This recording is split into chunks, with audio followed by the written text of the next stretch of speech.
Hi, I'm Dumais Series, one of the Becker County Master Gardeners. Today our topic is seed starting. Before I begin though, I would like to say that as a Master Gardener, I do not and cannot endorse or discriminate among brand names of kits or seed companies that you'll be seeing later. They just happen to be what I had at my house. So why would you want to start seeds? Well, it's kind of a fun thing to try, especially if you have kids at home. You can get unusual varieties that aren't available as plants in the garden stores.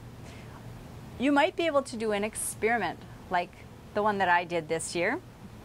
What happened was my sister found this garden kit at a garage sale, and she bought it for me thinking it would just really be fun. So I used it as an experiment. Now, a note about kits: you're not likely to get specifically what you want or things that are appropriate for your growing area.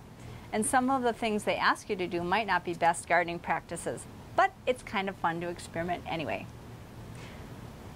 When you're thinking about starting seeds, you might wonder what to try to start. Vegetables are a really good bet, especially those that need a longer growing season. Unless you have a heated greenhouse and really, really good light, you probably won't have a lot of luck starting perennials or annuals. What are the biggest pitfalls or mistakes?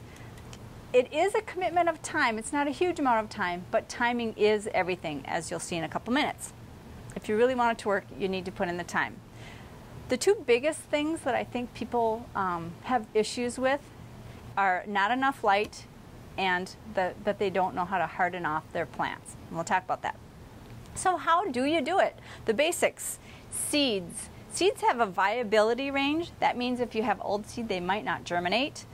Sweet corn, for example, is only really viable for 1 year, whereas cucumbers, watermelons, squash, up to 5 years. So try to not buy too many seeds, too many more than you'll use right away. The other thing about seeds is not everybody that's invited to the party actually shows up. In my little experiment, I didn't get any onion, zucchini, parsley, or eggplant. So that might happen. Some veggies are easier to start indoors, like tomatoes, lettuce, peppers, cucumbers, and some really should only be planted outside, like corn, peas, and carrots. The seed package itself has a lot of information on it.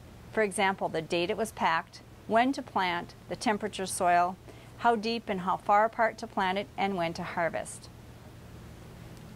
What I do is you look up the last frost-free date for your area, read the package to see how many days it needs to reach maturity, and then kind of work your way back. So for example, I do a lot of peppers and tomatoes.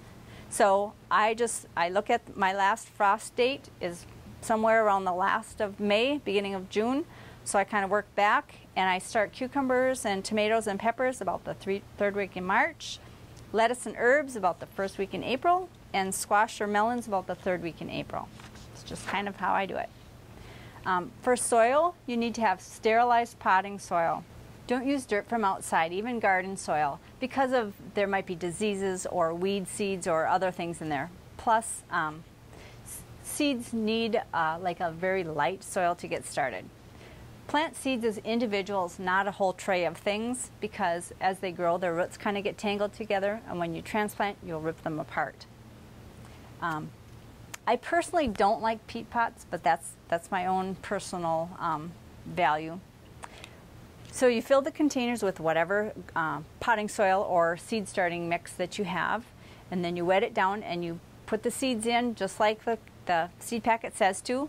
Mark each container, and what happened to me this year was I used a marker that faded. Not a good plan.